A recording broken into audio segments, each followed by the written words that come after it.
Mungkinkah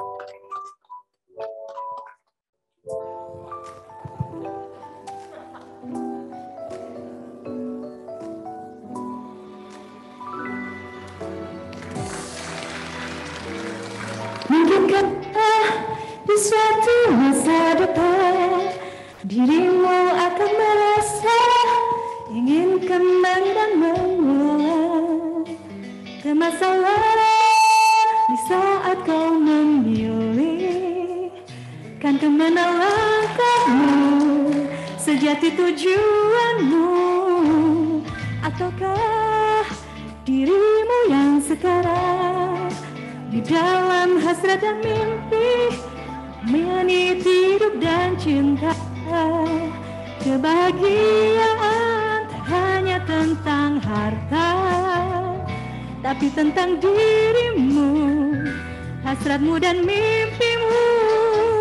Terus jalani bagai mentari yang menyinari bumi. Jangan berhenti, jangan biarkan ragu menenggut mimpi. Takkan ada penyesalan yang menyesatkan dadamu, dan bukti lebih dari teori.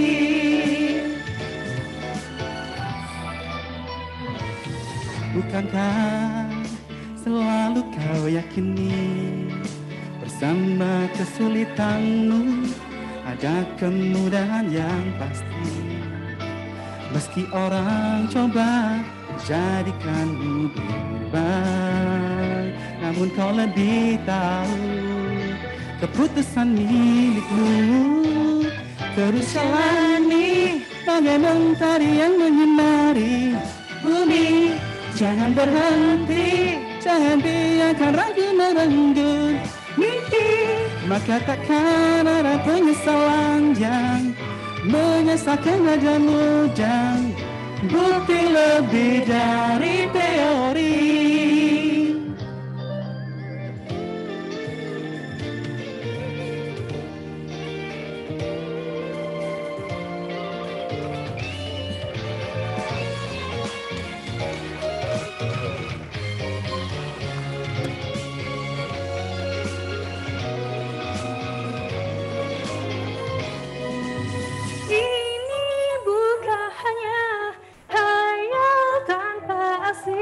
Beranikan dirimu berlari di hasratmu, takkan ada langkah yang kedua tanpa langkah pertama yang kau paksa memulainya. Terus jalani bagai mentari yang menyinari bumi. Jangan berhenti, jangan biarkan ragu merenggut mimpi. Maka takkan ada penyesalan yang menyesatkan dadamu, dan bukti lebih dari teori. Terus jalani bagai mentari yang menyinari bumi. Jangan berhenti, jangan biarkan ragu merenggut mimpi. Maka takkan ada penyesalan yang menyesatkan dadamu, dan bukti lebih dari teori.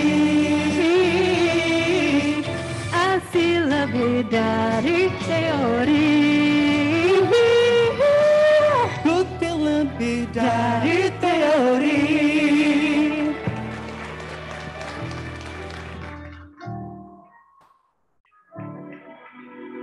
Paparannya Dr. Supangat, terima kasih atas persembahannya. Mohon izin saya memperkenalkan tadi persembahan dari Dr. Anja, beliau menjabat sebagai Wakil Dekan 1 dan Dr. Bagus menjabat sebagai Wakil Dekan 3 di Fakultas Kedokteran Universitas Jember. Ya, seperti tagline lagu tadi Pak, bukti lebih dari teori ini sudah dibuktikan dari melalui kinerja Bapak Wakil Gubernur. Bagaimana beliau menyelesaikan setiap permasalahan daerah dengan berbasis sains dan juga engineering maintenance Pak, dalam sebagai salah solusi dalam menghadapi masalah-masalah yang terjadi. Langsung saja sudah kita tunggu-tunggu ya sesi arahan Wakil Gubernur Jawa Timur kepada Dr. Haji Emil Elistianto Dardak. Bachelor of Business, Master of Science, disilakan.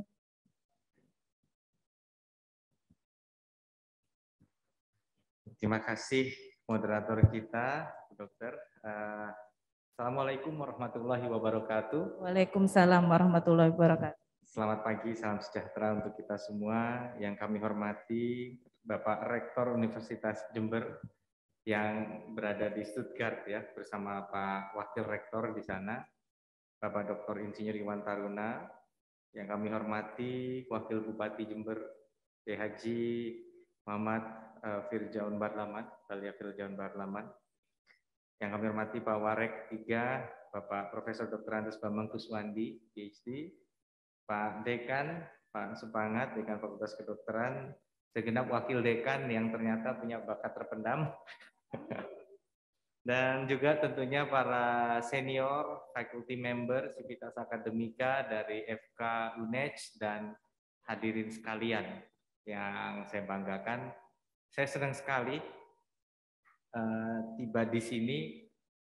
Tadi pertama lagu tadi ini lagu tim song, lagu tema SMK, bukan SMK, vokasi. Karena vokasi sekarang sudah termasuk sampai ke jenjang perguruan tinggi. Pak Dirjen yang bersurat resmi itu pakai kop surat Kemendikbud minta kami mengisi lagunya. Dan ternyata serius pakai berwacarakan. Dan terus terang nggak gampang karena ada bagian yang dan tiba-tiba falset gitu ya. Jadi untuk ukuran lagu yang rumit seperti itu, dan saya yakin juga nggak pakai latihan lama, ini penampilan wakil dekan ini luar biasa ya ini.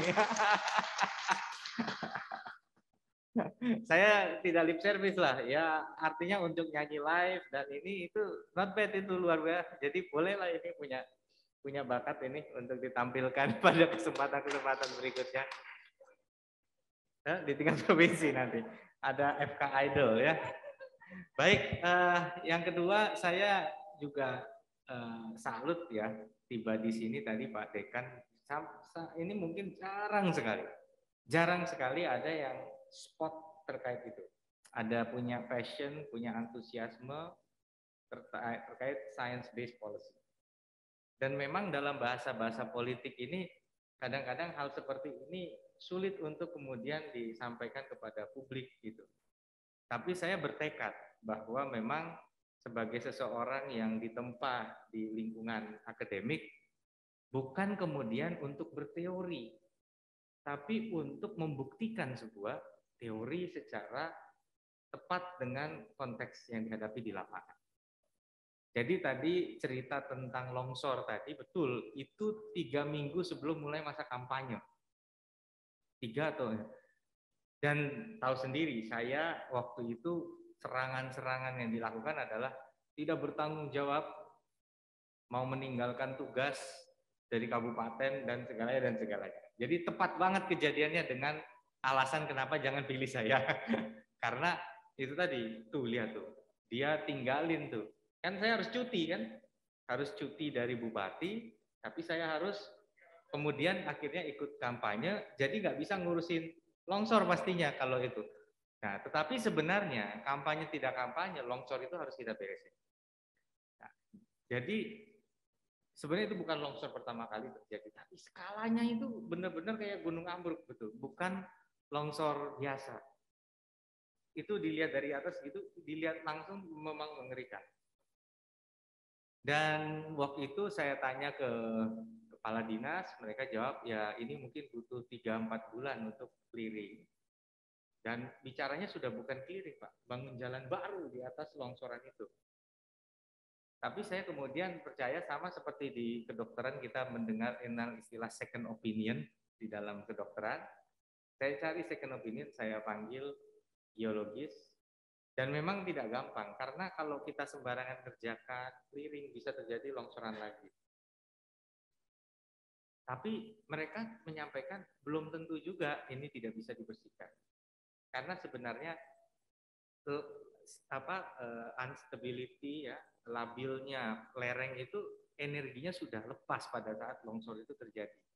Gitu. Jadi udah, sehingga harusnya memang tidak berarti akan terus-terusan longsor gitu. Karena longsor itu adalah akumulasi dari kondisi tanah yang ekspansif tadi dan kemudian menampung air terus menerus dan akhirnya dia kemudian memuai dan mengembang dan ambruk. Nah, habis itu waktu itu saya kemudian tanya, sebenarnya kan kita punya Basarnas. Jadi saya bukan BPBD lagi, saya Basarnas. Cuma biasanya Basarnas itu mengevakuasi orang. Di sini nggak ada orang. Saya bilang, kenapa nggak Basarnas yang punya kemampuan operate di medan yang sulit-sulit? Karena saya ingat dia pernah beli alat itu yang kayak transformer. Jadi crawlers kayak spider gitu, bisa manjat, bisa naik gitu. Pokoknya canggih sekali lah gitu. Dan itu ada di Trenggalek ditaruh alatnya. Karena kebetulan Basarnas punya station di selatan gitu. Saya panggil, Pak, bukannya kalau dalam evakuasi Bapak biasa nangani medan yang sulit. Nah, geologis ini perlu informasi dan informasi itu terbatas. Semakin banyak yang digali, sama kayak ngebor minyak. Kalau kita sudah ngebor minyak satu, kita bisa dapat prognosis kira-kira reservoirnya apa.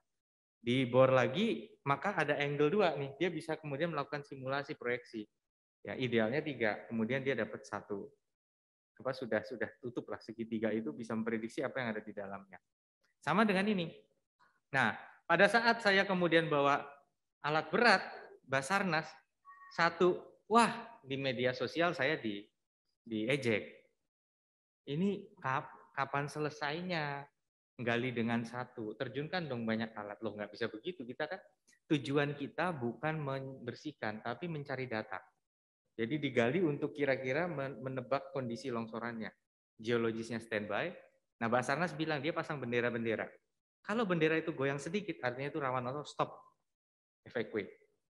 Kalau lagi agak hujan, stop. Jadi mereka sudah punya SOP. Nah, itu dilakukan dan saya tengok 2 hari sekali saya tengokin terus. Dan ternyata betul, Pak ini sudah aman Pak, ini sini bisa, yang penting jalur airnya kita selamatkan. Jadi saya nyari jalur airnya yang keputus, dibenerin dulu, kemudian akhirnya ada 1 alat berat bisa nyebrang ke sana, kerja dari ujung, terus, tambah lagi 3, tambah lagi 4, akhirnya bisa bekerja, yang tadinya 4 bulan dan itu juga belum tentu bisa, bahkan mungkin harus bangun jalan baru, itu bisa bersih dalam waktu kurang dari 3 minggu. Nah inilah hebatnya sains. Tapi artinya memang kita harus selalu mencari referensi semaksimal mungkin. Tapi juga gitu, nggak bisa juga modal nekat, ayo kita heroik, kita asal gali aja, yang ada kemudian tiba-tiba kita membahayakan petugas. Makanya waktu Semeru itu longsor kita sampaikan gitu. Waktu itu saya bilang ada rombongan yang mengangkut logistik kemudian ambles dan inilah hampir terjebak longsor. Saya kirim kepada BPBD gitu. Iya penjelasannya. Iya Pak, memang lokasinya rawan gitu ya, tapi itu perlu diantar loh. Bukan Pak. Jangan orang yang nggak punya kompetensi yang masuk ke daerah yang rawan. Relawan nggak boleh masuk ke daerah yang rawan. Mereka nggak terlatih. Harus yang terlatih yang ke sana gitu. Jadi safety first gitu ya, keselamatan. Nah, disinilah kehebatan sains tadi. Jadi saya salut bahwa dari sekian banyaknya event-event seminar baik itu akademik, profesi maupun yang sifatnya keormasan yang saya hadiri, justru di Jember ini saya ketemu yang benar-benar bisa nangkep apa yang menjadi passion saya dalam melakukan science-based policy tadi. Dan masih banyak lagi yang saya yakini, termasuk dalam Jawa Timur. Saya semalam berdiskusi sama Pak Bupati mengenai apa yang terjadi di Argopuro itu, di Argopuro terjadi banjir itu, bahwa ada bendung di bawah yang rusak, tapi akar masalahnya bukan rusaknya di bawah, tetapi satu sistem dengan yang di atas tadi. Nah inilah yang kemudian perlu pendekatan yang lebih komprehensif, gitu. Dan kita ingin menangani masalah dari hulu, ya artinya benar-benar dari hulunya kita benahi. Nah oleh karena itu kita ingin benar-benar mencoba memetakan menggunakan tadi sains. Nah beliau bilang oke, kompetensinya di mana? Kalau itu mungkin bukan UNES misalnya, di mana itu sudah kita cari, kita lihat. Jadi kita selalu mencoba pendekatan sains, bukan sekedar karena teoritis, tapi semua harus ada landasan saintifiknya, harus ada, kemudian kita berbuat.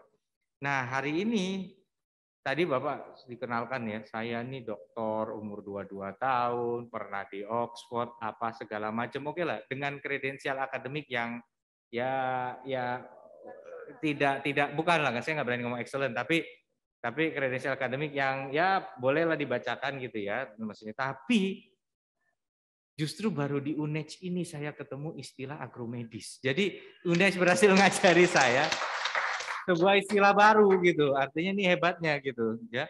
Agromedis saya cari dan memang di Google juga yang mendominasi. Walaupun ada beberapa jurnal internasional agromedicine.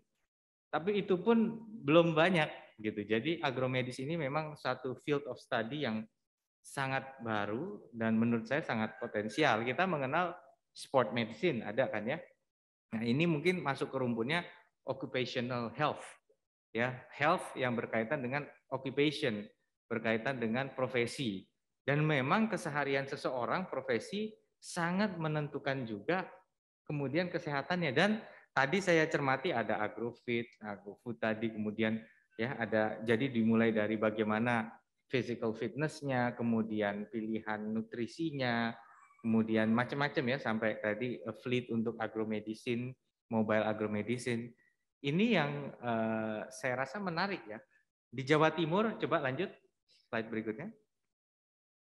Jadi di Jawa Timur ini kontribusi pertanian itu dia menyerap sepertiga lapangan kerja kita. Jadi penyerap lapangan kerja terbesar ya dari 40 juta penduduk ya. Ini sepertiga dari mata pencahariannya dari angkatan kerjanya sekitar 30 juta. Itu adalah di bidang pertanian. Definisi pertanian itu apa? Dari mulai nandur, nanem, metik, ya sampai di situ aja.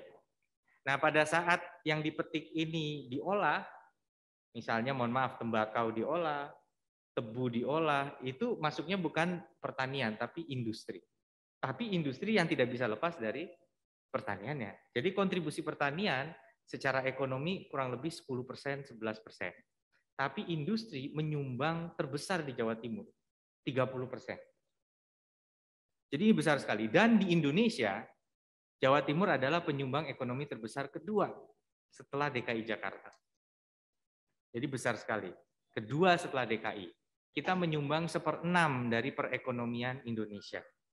Sedangkan Indonesia adalah negara G20, negara dengan ekonomi terbesar di Asia Tenggara dan salah satu dari 20 terbesar di dunia. Artinya kalau Jawa Timur nyumbang 1/6, ini angka yang sangat besar. Nah, 1/6-nya ada di Jawa Timur, di mana 30% itu adalah industri, 30%-nya dari industri lagi, jadi itu adalah, jadi kalau kita hitung sekitar 10-12% lagi, itu adalah makanan dan minuman. Tambah lagi sekitar 30% lagi, 28% itu adalah tembakau. Cuman kalau saya lagi di FK jangan ngomong tembakau terlalu banyak ya. Jadi intinya, tapi ini realita fakta gitu. Artinya yang berkaitan dari pertanian sampai ke hilirnya di industri, ini menyumbang mungkin sekitar 30-40% perekonomian di Jawa Timur yang merupakan penyumbang besar di Indonesia. Belum lagi perdagangannya, transportasinya, ngangkut dari hulu ke hilir ya, kemudian dijual di pasar, bakul pasarnya jualan. Jadi memang pertanian ini pasti sangat penting. Ya. Dan di Jember ada semua, ada kakao, ada kopi, ada tebu, ada tembakau, semuanya ada di Jember. Dan saya yakin kontribusi jumlah petani di Jember ini saya raba-raba, kalau di Trenggalek dulu saya 50% masyarakat kita ya petani. Saya rasa di sini nggak beda. Betul ya Pak Wabub ya? Ya, 50% itu biasanya gitu. Jadi kalau di Jawa Timur sepertiga. Karena kan ada penduduk-penduduk perkotaan. Tapi kalau di Jember kelihatannya hampir setengah ini mungkin kerjanya di pertanian. Nah, bahwa tadi science-based policy, kita percaya bahwa keseharian akan ada kekhususan-kekhususan yang dihadapi oleh, kadang ada yang bilang, ya podo wae petani opo bukan kan yo berobat ya pergi ke dokter kan gitu kan. Ya sakitnya sama, pilek ya pilek, demam berdarah ya demam berdarah, apa ya apa. Tapi kita lupa bahwa itu adalah perspektif kuratif. Menunggu orang sakit dulu lalu ditangani. Kita tahu ada tropical medicine misalnya ya. Bicara mengenai penyakit yang banyak terjadi di tropis gitu. Pasti ada prevalensi khusus penyakit yang memang berkaitan dengan occupation mereka. Dari mulai daun aja bisa motong, bisa bikin kita lecet.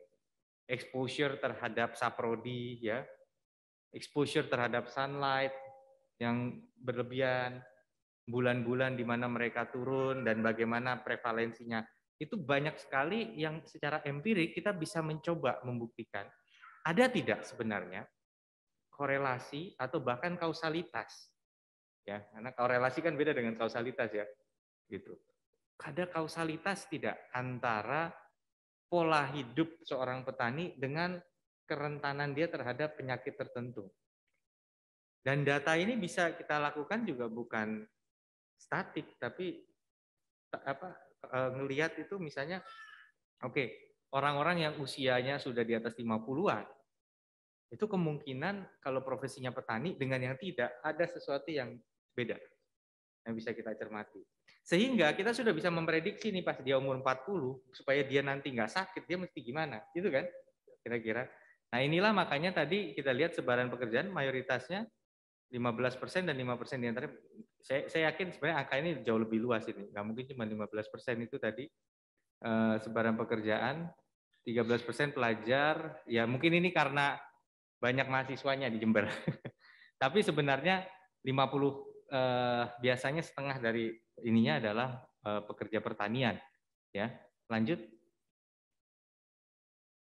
Nah, jadi tadi apa saja bahaya-bahayanya kita identifikasi, ya chemical, exposure-nya ke kimia, kemudian juga fisik, ya, yang sifatnya karena debu, karena apa, kemudian mungkin juga biologi, ya, termasuk bahaya hama-hama yang ada di sawah, ergonomik, ya, contohnya ya itu tadi boyok, low back pain, lumbar. Makanya waktu kali kita bilang gitu, udah nggak zaman lagi orang yang nanam mundur terus itu gitu ya. Karena apa? Karena udah ada transplanter yang bisa nanam. Bahkan mau jajar legowo juga bisa itunya. Format placementnya gitu. Dan antara kita tidak perlu terlalu lama menunggu karena sudah dalam bentuk kayak rumput-rumput golf gitu ya, tinggal dipasang gitu. Jadi bisa ditebar, ditaruh di satu wadah dulu sebelum ditanam. Kemudian psikologis, ya, psikologis. Misalnya, oke, udah tahu, wah ini kayaknya gagal panen nih, atau wah harga ambruk panen raya. Aha, jenis-jenis penyakit apa nih yang kira-kira muncul? Jadi kita bisa antisipatif. Nah ini masuk ke ranah public health sebenarnya, public health juga, kesehatan masyarakat. Nah, oleh karena itu memang kemampuan kuratif, ya, apalagi tadi juga ada emergency. Sekarang sudah ada spesialis emergency. Di Tulungagung salah satu yang fokus ke spesialis bidang emergency. Gitu. Spesialis emergency ya pokoknya nangani emergency situations lah. Dia punya spesialisasi yang fokus benar-benar emergency. Walaupun ada yang bilang loh dokter umum harusnya bisa, ya, tapi ternyata ada lagi pengkhususannya untuk emergency di spesialis. Nah ini artinya agromedicine ini memang bisa dibilang apa ya, kalau bahasa Inggrisnya nascent ya, NASCENT, relatively masih di tahap yang young. Tapi betul, UNED harus berani ngambil positioning duluan di situ. Dan tidak boleh cita-citanya cuma di Indonesia. Makanya tadi menjadi pusat agromedis Asia Tenggara. Inilah yang harus dikejar oleh UNED. Jadi memang tepat lah ini. Asia Tenggara oke, Asia Tenggara.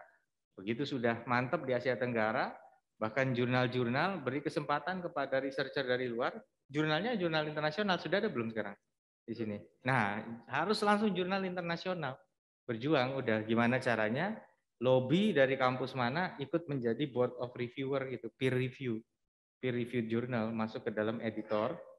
Ya, segala title yang berkaitan dengan penyakit yang ada hubungannya dengan occupation di bidang itu, di bidang pertanian misalnya, itu tentunya orang kan banyak juga mencari ruang publikasi, tapi di awal-awal ya harus nggak langsung otomatis buka jurnal terus dia langsung masuk Q sekian di dalam Scopus kan, ya memang awal-awal ya harus banyak bikin call for paper dan sebagainya dalam seminar, dalam apa, ya special edition issue untuk kemudian membangun prominence di dalam jurnal ini.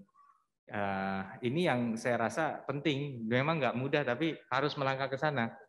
Ya, sebagian ya beri wadah kepada researcher di dalam, atau ya ajak kesempatan kampus-kampus lain di mana namanya di Indonesia juga untuk melakukan joint research di sini mengenai agromedicine, karena memang harus menggunakan itu. Ini yang kita harapkan. Di Jawa Timur tadi kita lihat mengenai stunting, ya. Nah, memang penting bahwa apakah ada juga keterkaitan antara prevalensi stunting dengan occupation, lifestyle, pola nutrisi, ya. Kita menemukan ini. Nah, ini memang kalau stunting kita bicara kepada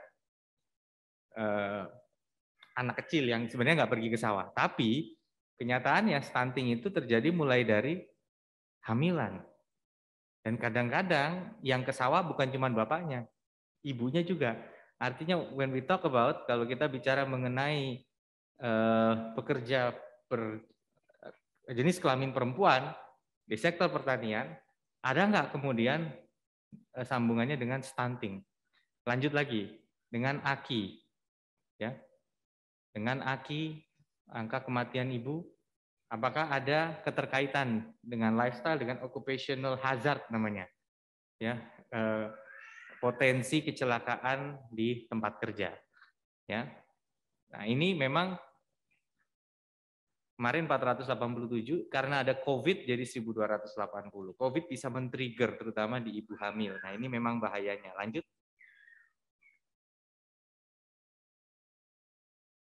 Angka kematian bayi juga kadang berkaitan dengan ibunya sendiri, karena kan ya yang menopang safety dari bayi itu ya di dalam perut itu, termasuk ya tadi ada nggak yang masih beraktivitas mungkin di trimester pertama, merasa wah masih kecil kok, masih hamil muda, ya kalau udah menguateng gede gitu ya mungkin nggak ke sana, tapi kalau kecil nggak apa-apa misalnya. Atau ada hal-hal lain kaitannya tadi, misalnya exposure di rumah, dia malah nyimpen gitu kan, ada yang namanya biohazard ya di dalam rumah, dia beternak sapi, kandangnya di rumah, apa dampaknya?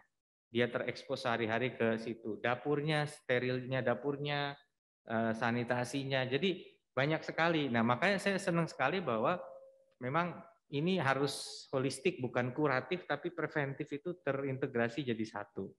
Nah, kita punya banyak penyakit tidak menular yang tadinya kita fokus ke sini nih sebelum COVID, yaitu hipertensi, jantung, kanker, diabetes. Ya, kalau penyakit paru sebenarnya ada banyak yang serius juga, banyak yang menular. TBC itu juga serius ya. Sekarang juga DBD itu juga riskan. Lanjut. Nah, ini hal-hal yang menyebabkan fatality sudah di ranking tadi: stroke, jantung iskemik, diabetes. Diabetes itu sangat riskan, sangat tinggi. Nah, kadang-kadang mungkin untuk mengkompensate penggunaan energi yang kayaknya all out, jangan-jangan kalau saya tuh kok ngopi di tempat di desa ya, tuh mau manis. Bukan manis lagi, mau manis. Ya. Dan mereka bilang, iya Pak, kalau gulanya dikit-dikit malu sama tamunya. Iya, saya diabetes jadinya kalau gulanya segini. Kita juga memulai tradisi baru di Trenggalek, dulu saya bupati dan sekarang di ini, di Wagub, minum kita pisah gulanya. Orang naker sendiri.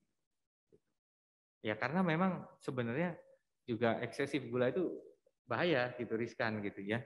Nah inilah kemudian salah satu yang bisa jadi sumber diabetes besar adalah nasi yang banyak sekali. Ya, itu. Itu kalau nggak makan nasi banyak nggak warak kan gitu kayaknya kan, sugesti. Tapi itu kalau untuk orang yang punya tendensi diabetes kan bahaya, apalagi di sawah. Tapi ya nggak apa-apa sih kalau dia banyak gerak ya terbakar lah gitu ya. Nah ini dia, nah ini yang harus dipikirkan. Tapi benar nggak, imbang nggak kalau dia merasa iya saya banyak gerak di ini. Tapi ya kalau kurang olahraga juga bahaya juga, karena kan ada area tertentu ya, kardio dan lain yang harus dilakukan untuk bakar. Dia seharian di lapangan kesannya butuh energi, tapi enggak, cuman ini aja sugestinya karena di lapangan bawaannya lapar gitu kan. Bawaannya lapar karena dia di sawah. Nah, ini bisa juga berkaitan dengan pola hidup tadi yang pertama agrofit tadi itu kan, itu berkaitan dengan itu bagaimana workout yang penting, otot mana yang dia sering stretch, yang harus dia perkuat muscle-nya. Sehingga kalau dia kerja di lapangan tidak terjadi itu tadi ya, tidak terjadi apa? Salah urat istilahnya. Nah, inilah ya. Kemudian tadi kaitannya dengan apa yang menyebabkan fatality dan kemudian juga apa kecacatan ini ya. Ini macam-macam, juga salah satunya glukosa plasma puasa tinggi. Ini empirik ini. Indeks massa tubuh tinggi. Indeks massa tubuh body mass index artinya obesity. Obesity, kemudian juga glukosnya tinggi. Ini ternyata men-trigger banyak sekali kematian di Jawa Timur gitu, dan prevalensinya naik. Jadi it's a concern ya. Semakin orang makmur ternyata tapi pola hidupnya semakin berbahaya juga gitu. Ya, lanjut. Ya, nah ini policy kita udah kita skip saja nih, ya. Tadi sudah. Oke. Ya, nah harapan kita memang apa ya? Program-program Pemprov ini salah satunya memang bagaimana setiap orang yang bekerja occupational health ini itu ada pos upaya kesehatan kerja gitu ya. Jadi memang harus ada satu sistem untuk siapapun itu tahu di mana mereka bisa berkonsultasi kalau kaitannya dengan occupational health. Ya. Ya, kalau di pabrik jelas ada klinik pabrik gitu. Bagaimana dengan di sawah? Bagaimana dengan di perkebunan? Ya. Nah, di Jember ini ada 11 pos yang bisa diajak. Jadi mungkin 11 pos ini bisa kita sinergikan ya. Pos UKK Pertanian dan Perkebunan, ada yang di Puger, Tempurejo ya, 11 itu. Dan kalau kita lihat angkanya salah satu yang terbanyak itu 11. Paling banyak berikutnya memang Ponorogo. 21 di atasnya. Kemudian 30 di Banyuwangi, tapi rata-rata lain 13 dan 11 ya. Ada 15 di Ngawi, 14 di Lamongan, Gresik. Nah, lanjut. Nah, lalu ini kolinesterase ya, benar nggak? Benar baca kolinesterase ya. Ya, ini adalah mengetahui paparan pestisida pada darah petani karena penyemprotan pestisida tadi. Nah, ini justru data yang kami punya, Pak Wabub Jember dereng. Apa benar apa enggak? Mungkin enggak tepat datanya. Kami mohon maaf kalau enggak tepat. Ini data dari Dinkes kami, Kota Batu, Kota Probolinggo, Kabupaten Pasuruan, Probolinggo, Ponorogo, Magetan. Kalau ternyata sudah, artinya datanya belum tersinkronkan dengan kami, itu perlu di. Tapi ya ini penting sekali ini kayaknya ya. Mengenai apa kadar tingkat terpapar pestisida darah dalam petani. Lanjut. Ya, kemudian ada rencana aksi pangan dan gizi tadi, yang mana kita bisa sesuaikan juga nih dengan advice dari apa program agromedis yang ada di UNED ini. Lanjut. Jadi tadi ada pergubnya, Pergub 59 2020. Nah, ini bisa kita sinergikan Pergub 59 2020 terkait gizi dengan apa yang menjadi rekomendasi dari agromedis ya. Jadi kita ingin menurunkan prevalensi balita yang kurang gizi sehingga stunting, anemia pada ibu hamil, AKI AKB, dan ujungnya angka harapan hidup yang lebih baik. Ini logical framework-nya. Lanjut. Nah, spesifik ke gizi tadi, kita berharap ada surveillance gizi, ya, dari mulai tadi SDM-nya di lapangan bagaimana, ya, kemudian juga harapan kita. Jadi bedanya puskesmas sama rumah sakit. Ini saya dikasih tahu sama Prof. Akmal Tahir. Mungkin pernah dengar ya, Prof. Akmal Tahir itu pernah jadi Dirjen Yankes. Ya, dan terakhir sempat jadi advisor juga di COVID itu. Beliau bilang puskesmas itu main goal-nya adalah promotif preventif. Pusat kesehatan, menyehatkan gitu. Bukan sekedar menyembuhkan tapi menjaga kesehatan. Rumah sakit mengobati, kuratif. Cuman kan kita tahu trennya puskesmas sekarang ini kan banyak bikin kamar rawat inap. Saya juga dulu waktu bupati saya bikin banyak kamar rawat inap dibenahi, betul ya, puskesmas dibikin. Tapi energi kepala puskesmas larinya jadi ke situ. Larinya jadi ke upaya kesehatan perseorangan, kan gitu kan. Ada UKP, ada UKM, usaha kesehatan masyarakat. Baru yang kalau penilaian puskesmas rating kan 3 kan. Kesehatan perseorangan, kesehatan masyarakat, yang ketiga adminnya, pengelolaannya. Nah, fokusnya terlalu ke kuratif, lupa melakukan yang, nah ini yang penting, bagaimana puskesmas ini outreach. Makanya dia dapat kapitasi BPJS. Tujuannya adalah dana ini dikelola untuk juga bagaimana maintain, mengurangi klaim sebenarnya. Bagaimana klaim ini bisa dikurangi dengan membangun kesehatan masyarakat. Nah ini apa tadi ya, preventif ya, dari tadi sekarang contoh untuk vaksinasi.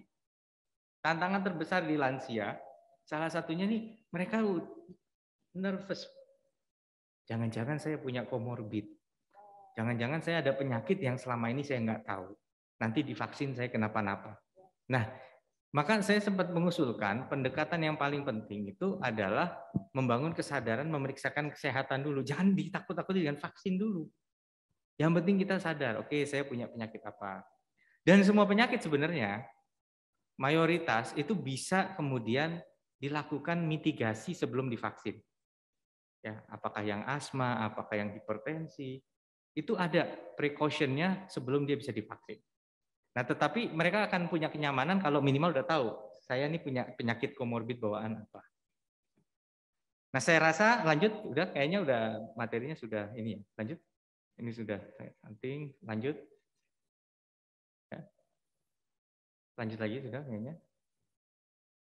Baik, saya pikir itu yang bisa saya sampaikan pada kesempatan ini. Jadi saya merasa terinspirasi dengan semangat dari UNEJ, dan tadi dikatakan UNEJ ini kata Pak Rektor adalah kampus universitas yang satu-satunya di sisi timur, dan itu benar juga walaupun banyak universitas lain, tapi yang benar-benar full-fledged state university itu ya ini. Ada fakultas kedokterannya, kemudian ya. Maka memang UNEJ harus mewarnai ya, minimal, ini minimal eksistensinya di tapal kuda. Ini benar-benar terasa. Itu kita harapkan betul. Jadi kita akan perlu banyak bermitra tentunya, dan agromedis ini akan menjadi salah satu area fokus kita untuk ke depannya. Jadi kami ucapkan selamat kepada FK UNEJ. Mudah-mudahan cita-citanya menjadi pusat agromedis terkemuka di Asia Tenggara bisa kita wujudkan bersama-sama. Terima kasih. Amin, amin. Assalamualaikum warahmatullahi wabarakatuh. Terima kasih. Beri tepuk tangan sekali lagi kepada Wakil Gubernur Jawa Timur. Terima kasih Bapak arahannya. Jadi ada beberapa yang ingin saya sampaikan Pak. Tadi terkait International Journal, kami punya International Conference di bidang agromedis yang rutin kami selenggarakan setiap 2 tahun sekali, begitu ya Pak Dekan. Kemudian tentang analisis kolinesterase tadi Pak Wakil Bupati, Pak Dekan ini punya kelompok riset Pak tentang pengukuran, betul kan Pak? Jadi pengukuran kolinesterase itu dihubungkan dengan masalah-masalah kesehatan terkait petani. Pak Dekan ada kelompok riset untuk hal tersebut. Pak Dekan mungkin bisa menambahkan Pak.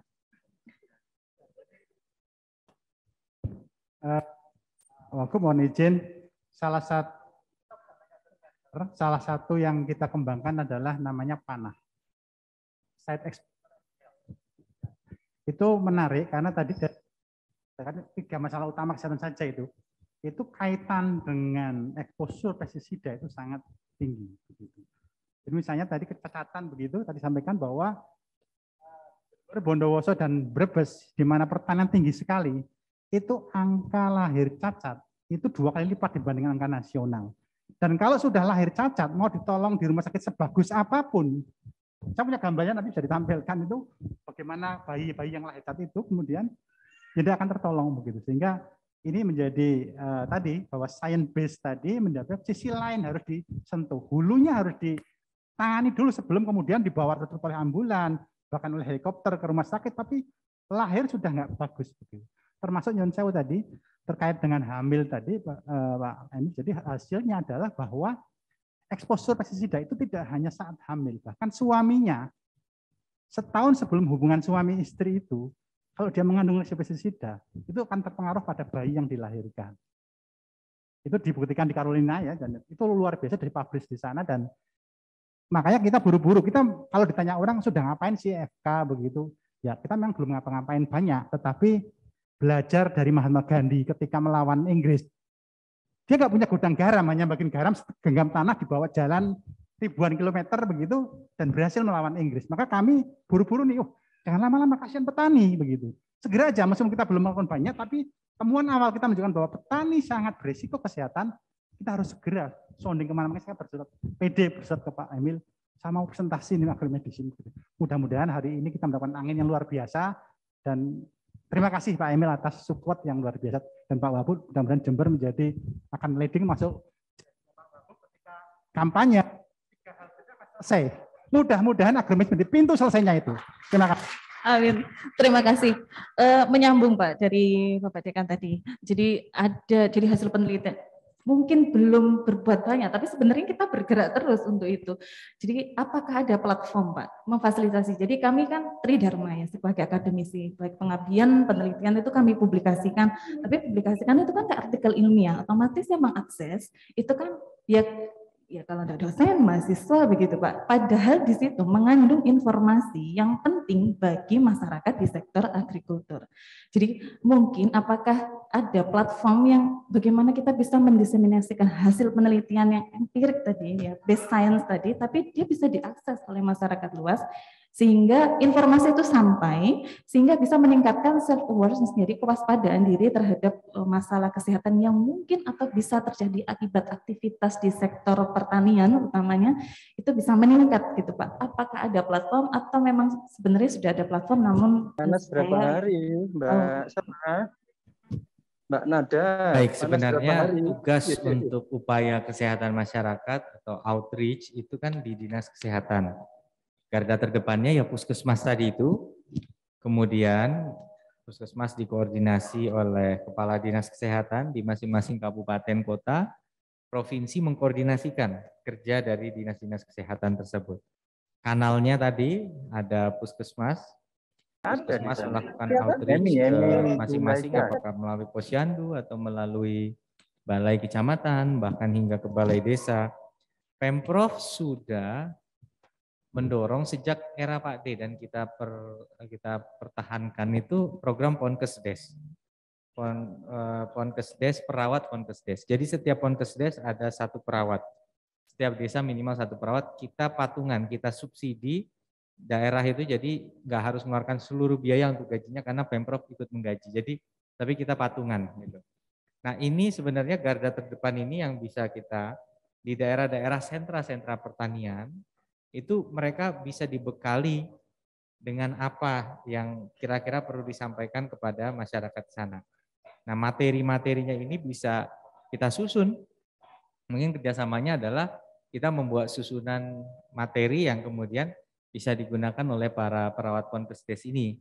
Karena kalau penyuluh pertanian, mungkin fokus dia cuma bagaimana melakukan praktek-praktek pertanian dan KPI-nya KPI ekonomi, masalahnya begitu. Jadi penyuluh pertanian udah tugasnya udah berat untuk nyuruh petani menanam dengan tepat, tapi untuk memperhatikan sisi kesehatannya nggak mudah juga gitu. Ini makanya perlu diintegrasikan dari peran dinas kesehatannya tadi. Nah, tapi yang menarik manakala suggestionnya, sarannya itu dianggap bertentangan dengan praktek-praktek pertanian yang digunakan. Nah, disitulah yang kita perlu kemudian merumuskan strategi yang tepat. Dari situ baru penyuluh pertanian terlibat. Kamu selama ini ya jawanya petani melakukan hal-hal yang bahaya gitu. Jongono kan gitu kan, jangan begitu. Boten saya menawi kita memaksakan petani-petani melakukan praktek-praktek yang justru membahayakan. Contoh tendensi menggunakan pestisida atau cara menebar pupuk kimia itu kan juga perlu kan ada 5 tepat dalam penerapan pupuk itu sebenarnya kan, tepat waktu, tepat kuantitas, tepat metode dan seterusnya kalau nggak salah. Nah, ini penyuluhan-penyuluhan ini bisa kita integrasikan kalau teridentifikasi work practice-nya itu kontraproduktif terhadap upaya kesehatannya. Nah, ini langkah yang jadi ada 2 tadi, promotif preventif secara personal health melalui jejaring perawat Ponkesdes yang kita perlu sebutkan materinya. Yang kedua, identifikasi praktek-praktek di lapangan yang meningkatkan kerawanan itu. Termasuk kalau misalnya penyuluh peternakan, ya di rumah yang dia punya kandang di dalam rumah, apa yang menyebabkan kemudian itu jadi bahaya. ya kebiasaan dia membersihkan kotorannya dan lain sebagainya. Ya ini yang harus harus ditanamkan gitu. Kita juga bisa menggerakkan 3 PKK, jejaring PKK. PKK ini bisa nanti ya suatu waktu bisa dengan Bu Arumi sebagai Ketua PKK Jawa Timur bisa langsung berkoordinasi apa nih upaya kesehatan masyarakat yang spesifik kepada ibu-ibu keluarga petani. Gitu. Nah, memang kalau keluarga petani identik mereka tidak mengkonsumsi media sebagaimana urban, ya. Itu identik ya seperti itu. Jadi memang kanal-kanal untuk menjangkau mereka mungkin beda gitu ya. Tidak sama, tidak bisa hanya sekedar medsos, YouTube mungkin perlu. Tapi jangan di underestimate juga. Ternyata ya mereka sekarang penetrasinya ke desa kenceng sekali juga media sosial. Ya boleh, tapi jangan bertumpu hanya ke media sosial saja atau dunia maya, tapi aktivasi lapangan juga harus dijalankan. Itu sih yang kira-kira bisa kita segerakan. Iya, terima kasih Pak. Ini ide saya ini di otak saya ke traveling Pak. Ide pengabdian masyarakat ini terkait berdasarkan saran-saran dari Wakil Gubernur Pak. Mungkin bisa nanti kita. Mungkin bisa diusulkan juga di ini MBKM. Saya nggak tahu kedokteran porsi MBKM-nya berapa, tapi saya bisa sampaikan juga itu ke Pak Dirjen Dikti MBKM. MBKM ini kalau memang ada bisa khusus di UNEX ini kita fasilitasi program MBKM-nya supaya pengabdian masyarakatnya ini bisa jadi SKS kan gitu di bidang yang tadi panjenengan sampaikan. Ya. Terima kasih Bapak Emil. Selanjutnya dari hadirin jika ada pertanyaan, baik ada 2 pertanyaan ya. Saya tanya ini dari Dr. Al Munawir, monggo panitia. Mic-nya. Dr. Al. Saya batasi 2 pertanyaan. Ya, baik. Assalamualaikum warahmatullahi wabarakatuh. Waalaikumsalam. Kami memang tertarik di masalah pestisida tadi ya, jadi pestisida. Jadi di Jalan Kalimantan itu ada UPT pemeriksaan kualitas tembakau. Dan di sana itu milik Provinsi Jawa Timur ya. Jadi di sana ada alat untuk memeriksa kadar pestisida. Alat itu mahal sekali, jadi itu mahal sekali dan jalan paling canggih lah di sini. Kalau di UNER ini kalah ya, kromatografinya ya. Dan itu kalau menurut kami itu bisa dipakai untuk memeriksa kadar pestisida di dalam produk-produk pertanian ya. Jadi apakah kita bisa ya untuk menggunakan itu dengan bantuan, karena itu milik Provinsi Jawa Timur ya, milik Provinsi Jawa Timur, dan itu masih sedikit digunakan ya, Jadi untuk mendorong, karena apa? Masalah tadi ya, jadi zat kimia itu sekarang ini harus kolaboratif, tidak bisa hanya dari kesehatan. Jadi termasuk nanti di dalam regulasi ya, jadi regulasi dan itu nanti dari DPR dan semuanya. Jadi semuanya harus berkontribusi. Karena apa?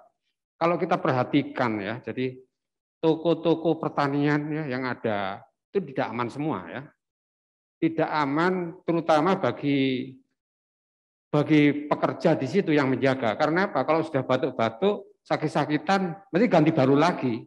Jadi seperti enggak kelihatan, padahal banyak sekali dari itu. Makanya nanti bagaimana hal-hal semacam ini. Jadi kalau kita sendiri, puskesmas sendiri, saya kira nggak bisa. Fakultas kedokteran sendiri nggak bisa ya. Jadi pengabdian masyarakat ya kita nggak bisa ya setiap saat, karena tugas-tugas juga banyak. Mungkin hanya insidental. Makanya kolaborasi ini penting. Saya kira itu. Terima kasih. Itu saja pertanyaan saya. Terima kasih. Sangat konkret dan segera kami tindak lanjuti. Kalau memang akses terhadap alat tersebut bisa kita sinergikan dengan upaya akademik yang ada di pusat agromedis. Itu di Dinas Perkebunan artinya ya?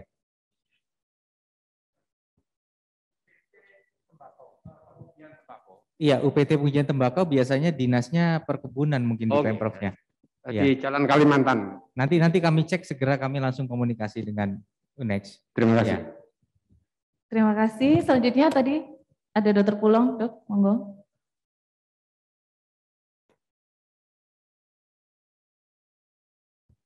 Assalamualaikum.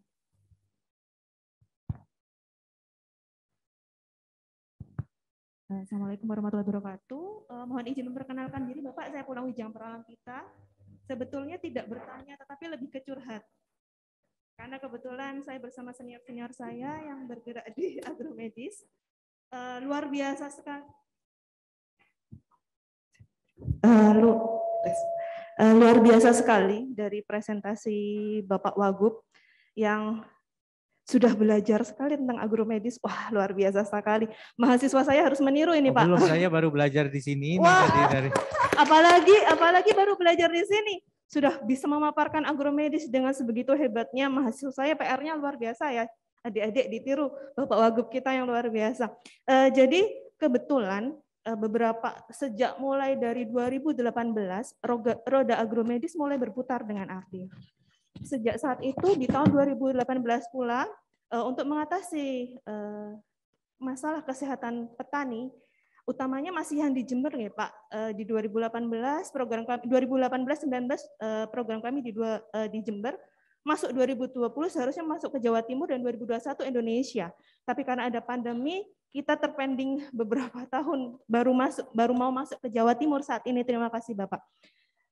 Curhat masalah petani, kesehatan petani betul sekali dengan teori-teori yang ada harus begini, harus begitu dan lain sebagainya. Tetapi begitu pada saat kita berada di lapangan, susah sekali kita berhadapan dengan para petani. Karena para petani terkenal mereka introvert terhadap kesehatan. Mereka sama sekali tidak memikirkan kesehatan mereka. Diri mereka sendiri tidak dipikirkan. Yang penting panennya oke, mereka mendapatkan uang lebih banyak dan lain sebagainya.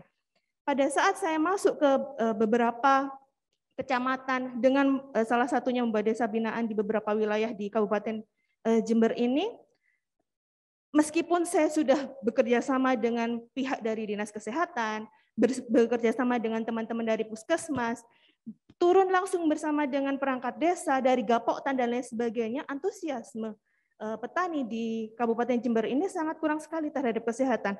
Malah pada saat kami turun bersama, mohon maaf, salah satu anggota komisi dari DPR yang disampaikan kepada kami malah bawa pupuk enggak Bu? Saya mau pupuknya. Malah mereka sama sekali tidak menanyakan masalah kesehatan. Itu salah satu yang harus poin pentingnya. Mungkin kalau dibilang sampai ke dalam atau dan lain sebagainya, banyak hal yang harus diperbaiki satu persatu, karena sebetulnya masalah kesehatan, contoh paling gampangnya adalah penggunaan APD untuk pesticide. Mereka sebetulnya paham, mereka mengetahui pada saat kita melakukan penyuluhan berkali-kali, mereka menyatakan, saya ngerti kok, saya paham, dan lain sebagainya. PR kita adalah saat ini, bagaimana cara merubah perilaku mereka untuk menjadi lebih baik di bidang kesehatan. Kami kebetulan dari Fakultas Kedokteran sebagai pusat agromedis, saat ini saya sudah menyampaikan sebagai pusat agromedis, saat ini inginnya memperbaiki itu.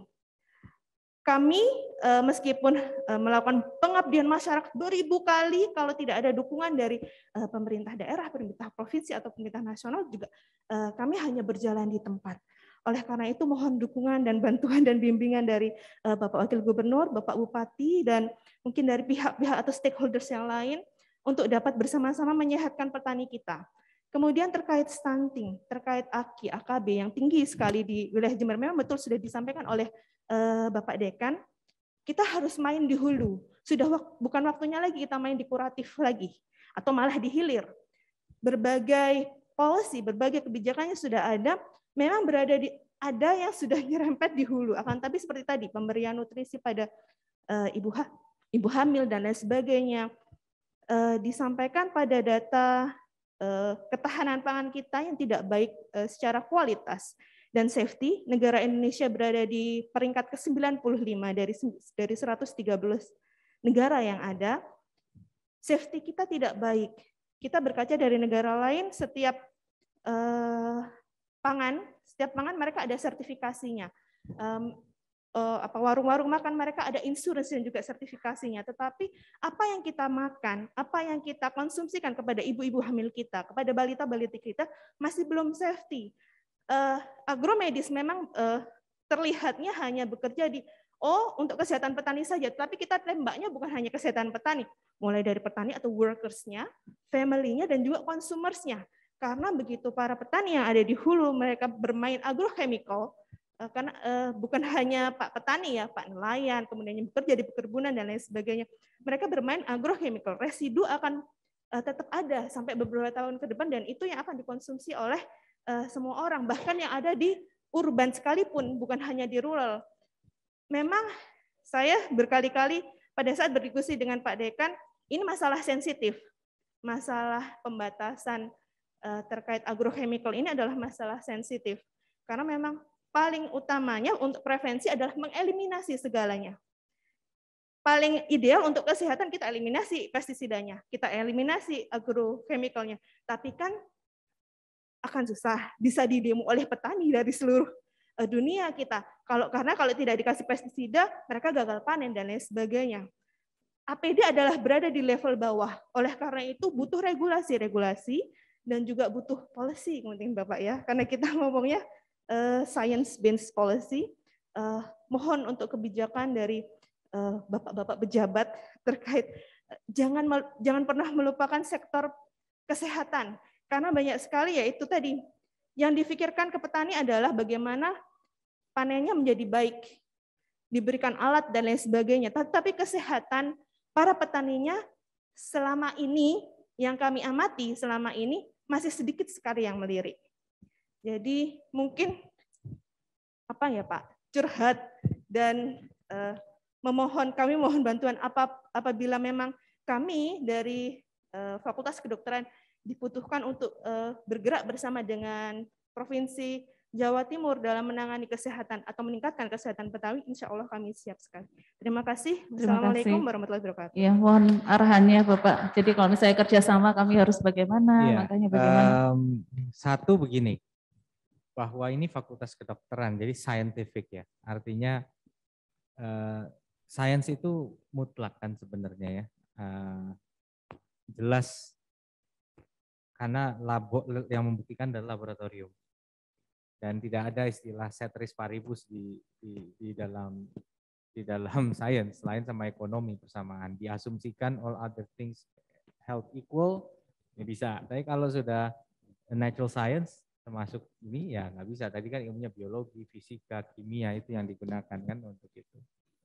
Nah, hal yang tadi dihadapi adalah social issue. Social ini memang tentunya challenge dan memang ini artinya pendekatannya multidisiplin. Saya bukan mengatakan bahwa Civitas Akademika FK ini tidak perlu musingin itu. Saya tidak mengatakan bahwa udah kerjain aja sampai ke solusi sainsnya, sisanya serahkan aja kepada orang-orang kesmas atau bahkan sosiolog untuk melakukan. Enggak juga, karena sekarang kita percaya bahwa dokter pun harus punya kompetensi itu.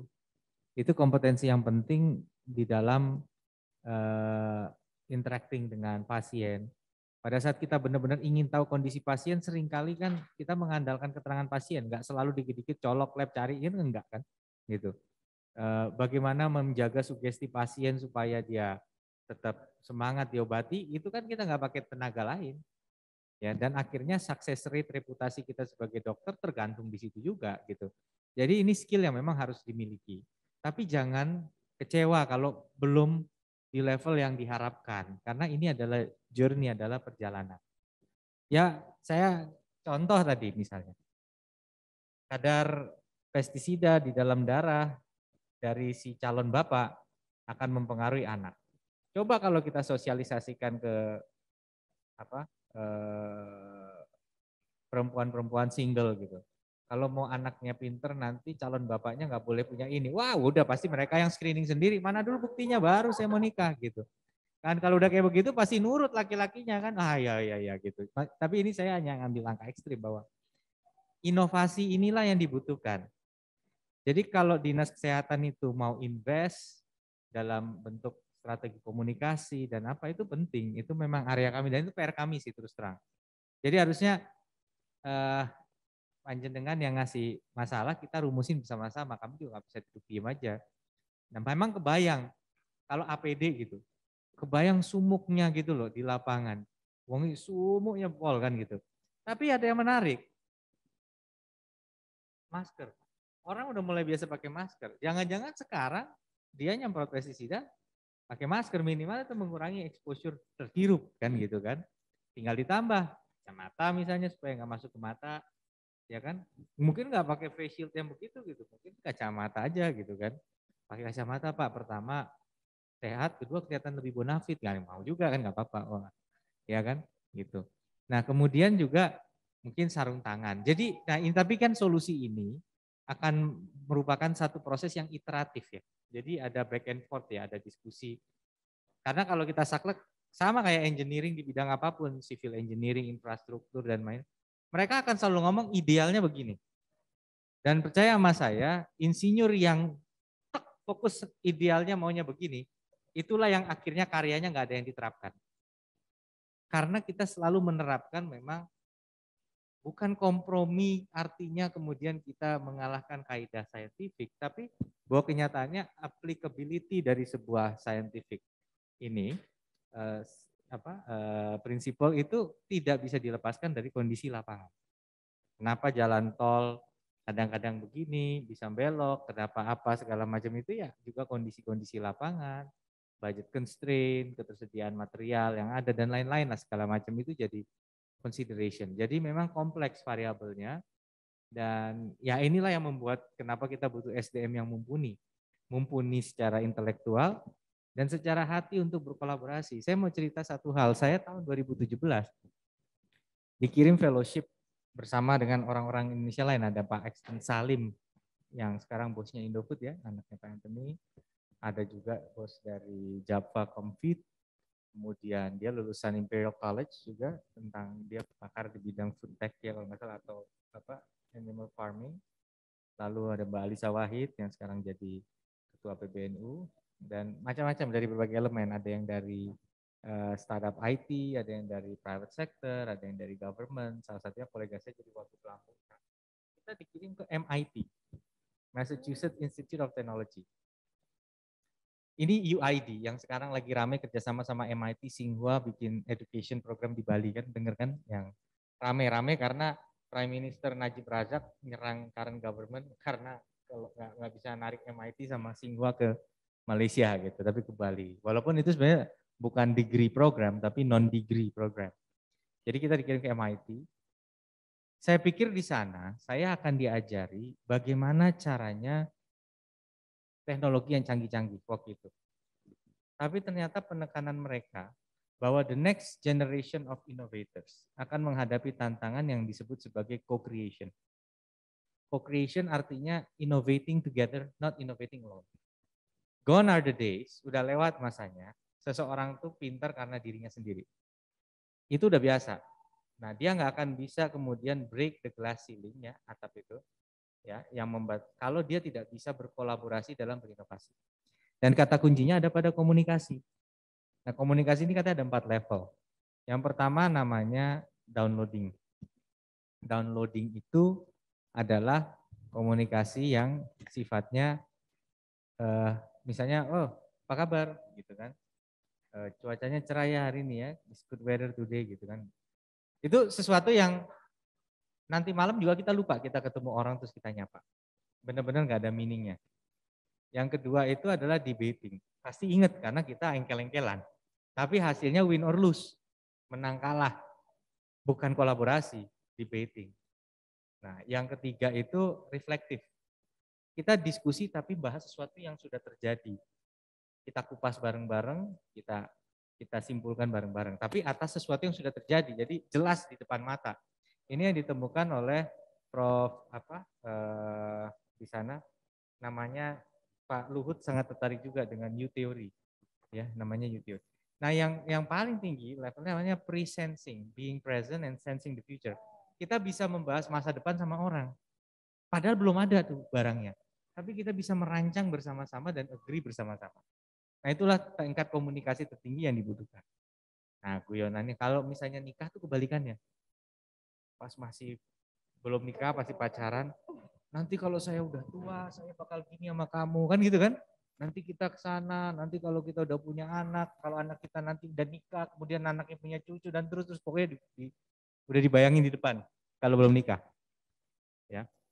Habis itu setelah jalan pernikahan berapa tahun, ngomongin apa masa lalu. Oh dulu kita begini, oh dulu kita begitu. Ya kan udah nggak ngomongin masa depan lagi, udah malas ngomongin masa depan.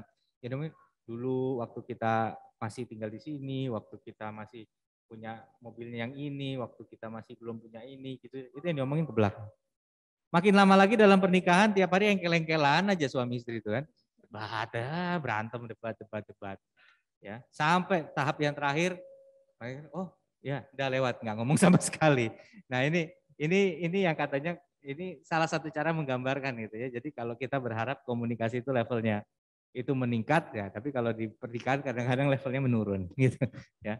Ya nggak usah dikonfirmasi bener enggaknya. Cuman ini kan ini guyonannya begitu bahwa kualitas komunikasi turun. Nah, saya kemudian di Boston diminta merancang subway di Boston supaya bisa lebih ramah penyandang difabel.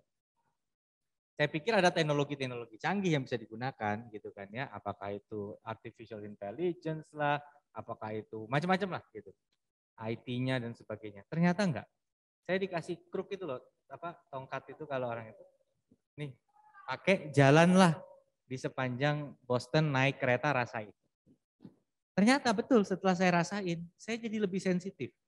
Pegangan itu di mana, tatakan kakinya di mana, berapa durasi gate-nya ngebuka untuk saya kemudian bisa jalan. Pas saya mau masuk ke ini, bagaimana jarak antara pintu kereta dengan platformnya. Terus begitu masuk saya mau duduk terus naruh di mana. Kita jadi lebih peka. Bukan sekedar checklist, oke harus ada ini nih, tapi kita merasakan. Nah ternyata the biggest asset di one of the best engineering school in the world, MIT, engineering, itu bukan matematikanya saja, bukan fisiknya, tapi empathy. Empathy is the best method for human-centered design. Begitu pula mudah-mudahan di FK UNEX ini, empathy menjadi basis dari human-centered innovation yang ada di situ. Itu yang kita harapkan. Ya, terima kasih. Tadi untuk mungkin saya simpulkan untuk sosial isu yang tadi dibahas, salah satunya adalah masuk ke pos paling level paling bawah mungkin ya Pak ya, disentuh dulu. Mungkin tadi arahan dari Bapak Wakil Gubernur melalui PT PPKK gitu ya, Ibu Arumi. Mungkin PR bagi kami Pak Dekan merumuskan hasil penelitian yang sudah ada ini ke suatu bentuk edukasi begitu, baru nanti kalau sudah ada boleh kami menghubungi Bu Arumi Pak. Ya, monggo. Silakan. Tapi ya itu mesti dikasih 2 SKS juga tentang agromedis dulu baru. Oh, baik, bisa siap ya. Nah. Siap, MBK. Ya. Iya, mengingat keterbatasan waktu, saya rasa acara sarasehan ini sesi tanya jawabnya saya akhiri, Pak. Tapi satu, Bapak Wakil Bupati Ngapunten, saya ini tentang AKKB ini saya tahan-tahan dari tadi. Saya punya ide pengabdian masyarakat. Jadi kemarin di pertengahan tahun mungkin ya, setelah gelombang kedua COVID itu, saya membaca sebuah koran gitu, ada data tentang itu. Saya kemana Pak? Saya ke DP3 AKB Kabupaten Jember. Saya ketemu kepala dinas, saya ketemu teman-teman di sana. Saya merumuskan, ada Dokter Diana nih saksinya, Padik 2 saya.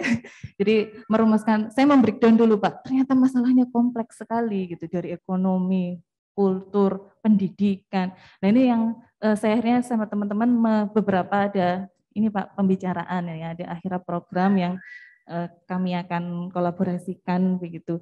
Salah satunya aplikasi. Nah ternyata kemarin waktu Hari Kesehatan Nasional, ngapunten kalau saya salah, ternyata dari Provinsi Jawa Timur juga sudah ada aplikasi Buayan betul ya Pak, Bunda Anak Impian, iya itu, yaitu di situ ternyata sudah ada available gitu, established gitu ya Pak. Ya mungkin ya ini melamar mungkin ya Pak, mungkin saya boleh berkontribusi di aplikasi Buayan itu. Kalau nggak salah bekerja sama dengan FK UNER juga kalau tidak salah ya Pak ya. Mohon koreksi kalau saya salah Pak. Jadi salah satu yang saya bicarakan dengan teman-teman tuh sebuah digital, kan eranya digital. Aplikasi gimana caranya kita mendetek, Pak, Bapak Bupati, jadi mendetek bahwa oh ini harus ANC, data ANC ada di situ, kemudian ada warning gitu Pak, entah oh ini tensinya udah mulai naik, ini harus dipanggil nih Ibu ini gitu. Kemarin saya sudah ada pembicaraan itu dengan teman-teman di DP3KB. Semoga ide saya bisa ini Pak. Cuman saya tetap harus ngajukan proposal hibah ini Pak untuk pendanaan itu. Nanti kita langsung ketemu aja idenya dari aplikasi yang sudah ada, fitur apa yang bisa ditambah. Iya. Nanti kita diskusikan apakah bisa dikembangkan di sini dan sebagainya. Nanti saya sampaikan ke Pak Erwin, Dr. Erwin Kadinkes. Iya, baik, terima kasih Bapak Dekan. Boleh ya Pak ya? Siap. Saya rasa acara sarasehan Pak Wakil Bupati, saya nanti koordinasi dengan teman-teman DP3KB ya Pak. Nanti kalau dipanggil Bapak Emil, saya koordinasi dengan beliau untuk program tersebut maksud saya, karena memang aplikasi itu yang saya ini. Terima kasih. Saya rasa acara sarasehan pada pagi hari ini saya akhiri ya. Tepuk tangan untuk para kedua materi kita yang sangat luar biasa. Akhirnya Pak, ini sebelum closing Pak, mungkin ada closing statement dari Prof. Bambang selaku Wakil Rektor 3 Universitas Jember atau dari Bapak Wakil Bupati. Monggo. Dari Prof. Bambang, Prof.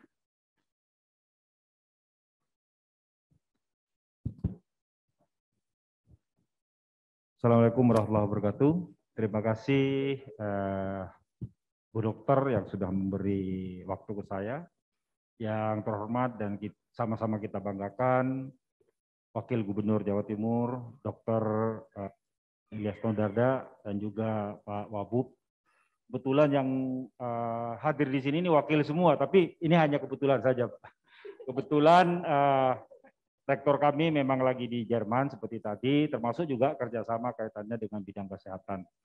Nah tentu harapan kami di Universitas Jember, apa yang telah ditegas oleh teman-teman di kedokteran ini, yang cita-citanya di 2025 itu sudah menjadi pusat keunggulan di bidang agromedicine. Saat ini pun kami di Universitas mendorong, kita sebut dengan PUI, Pusat Unggulan Institusi, yaitu juga fokus di agromedicine. Moga-moga ibaratnya sebagai think tank, karena nanti teman-teman yang lain tentu akan lebih kepada action gitu ya. Jadi sejalan dengan pemikiran Pak Wagub tadi kaitannya dengan scientific base. Kalau teman-teman di kedokteran ini punya yang namanya evidence based medicine gitu ya. Jadi semua memang harus berdasarkan data.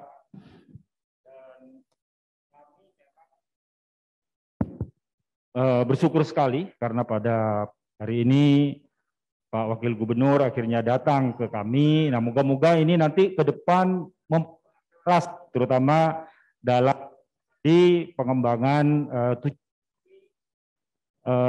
yang sudah dicetuskan oleh kebetulan juga mungkin Pak Wabub di Pak Hendi ini juga punya yang namanya Seven Dream, Pak. Jadi kebetulan saja ini Seven Dream, moga-moga ini juga mendapat dukungan penuh dari beliau. Saya enggak kok ada 7 mimpi, bupatinya juga punya Seven Dream gitu ya. Nah, semoga ini akan menjadi sesuatu yang baik, apalagi juga nanti akan didukung penuh oleh Pemprov. Dan moga-moga ke depan akan membawa kesejahteraan terutama bagi petani kita semua. Sekali lagi terima kasih Pak Wakil Gubernur, Pak Wakil Bupati atas kehadiran kami. Dari saya mungkin itu yang bisa saya sampaikan, dan juga permohonan maaf yang sebesar-besarnya dari Pak Rektor karena memang tidak bisa mendampingi. Beberapa waktu lalu kami sudah siap-siap, ternyata karena ada banjir itu akhirnya Pak Wakil Gubernur tidak jadi gitu ya. Tapi moga-moga Pak Wabub nanti banjirnya bisa teratasi dengan baik. Sebenarnya di kami juga ada fakultas teknik gitu ya, yang termasuk juga dari sisi kebencanaannya kami juga ada kelompok teman-teman yang memang concern di bidang kebencanaan.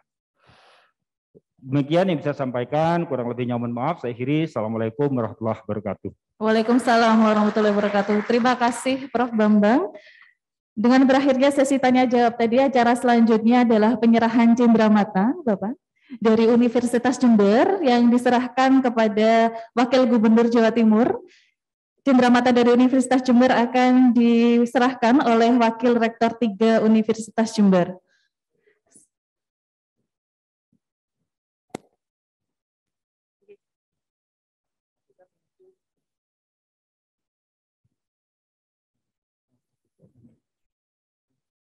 Saya undang juga kepada Wakil Bupati Jember untuk bergabung bersama kami di atas panggung.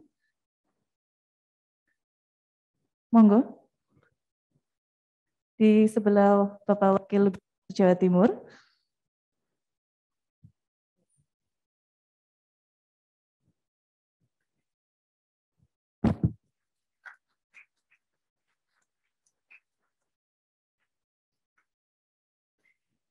Selanjutnya ada penyerahan cenderamata dari Wakil Gubernur Jawa Timur kepada Wakil Rektor 3 Universitas Jember.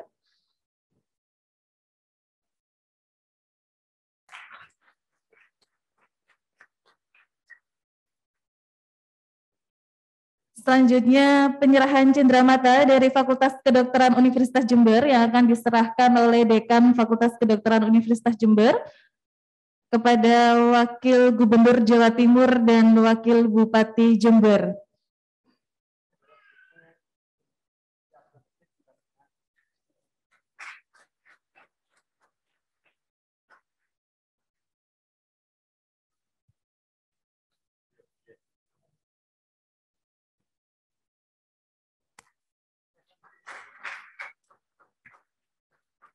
Buku Seven Dream ini, Pak. Mohon maaf, tahan dulu Pak. Sesi foto dokumentasi ini mumpung para leader ada di sini. Pada tugas tolong diabadikan foto bersejarah bagi Fakultas Kedokteran Universitas Jember.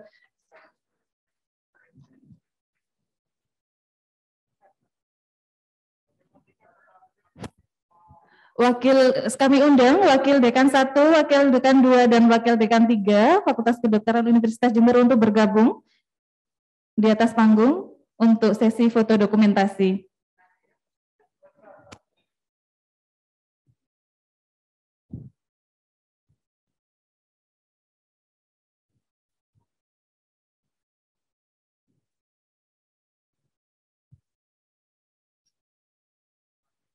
Terima kasih.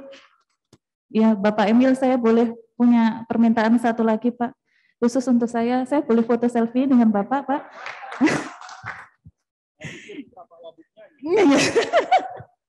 Ini sebagai reward saya, sebagai moderator, ini jantung sudah mau copot di batas, Pak. Jadi saya harus punya reward, saya foto selfie. Nanti biar teman-teman yang di saya di sana tuh bisa ngiri, Pak. Saya bisa pamer juga. Terima kasih, Pak. Nanti saya upload di tag ke Ibu, boleh, Pak? Terima kasih. Selanjutnya acara akan dipandu oleh Dr. Adel. Saya serahkan kepada Dr. Adel. Terima kasih. Baik, terima kasih Dr. Ayu. Dengan berakhirnya sesi diskusi, berakhir pula kegiatan Farsehan pada hari ini, kami informasikan setelah agenda acara di auditorium akan ada tur di agromedis di lingkungan FK UNED, diantaranya di kolam biovlog, Museum Agromedis, dan Danau Tanjung Harapan. Numpang promosi nggak Pak? Kami ada website di fkuned.ac.id, YouTube kami, mungkin bisa subscribe Pak, saya sudah subscribe Pak Emil. Di YouTube kami di Fakultas Kedokteran UNED, dan juga Instagram kami di fk.uned. Mungkin bisa follow back Pak, follow back. Kalau Pak Emil follow kami, mungkin nanti satu Jawa Timur juga follow kami semua Pak.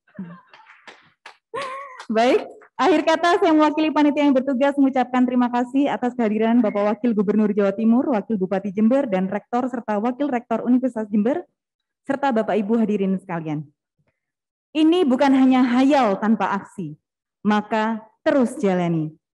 Bagai mentari yang menyinari bumi, jangan berhenti. Jangan biarkan ragu merenggut mimpi, maka tak akan ada penyesalan yang menyaksakan dadamu nanti.